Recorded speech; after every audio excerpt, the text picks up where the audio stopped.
How to screen record on iPhone.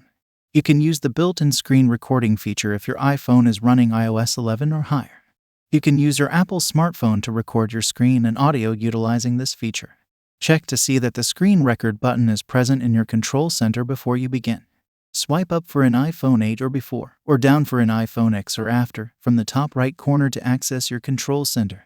Then, search for the screen record button, which is marked by a dot and a circle. If the screen record button is not, here are the steps to add it. Go to Settings. Tap on Control Center. Scroll down to More Controls and find Screen Recording.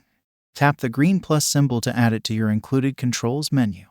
If you no longer want the screen record button in your control center, you can easily remove it by returning Customize Controls and tapping the red minus symbol.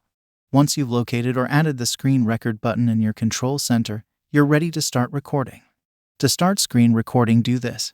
Access your control center. Do this on your iPhone X or later by swiping down from the top right corner, or on your iPhone 8 or earlier by swiping up.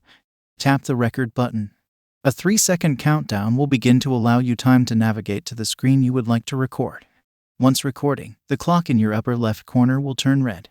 Note, a red bar will appear at the top of your screen for older iPhones. When you're done recording, tap the red clock at the top of your screen and then tap Stop. You can also open the control center and tap the record button again. This is how you screen record on iPhone. If you stayed until the end, please show your appreciation by liking the video. Also, leave us a comment down below and subscribe for more tech videos. Have a great day.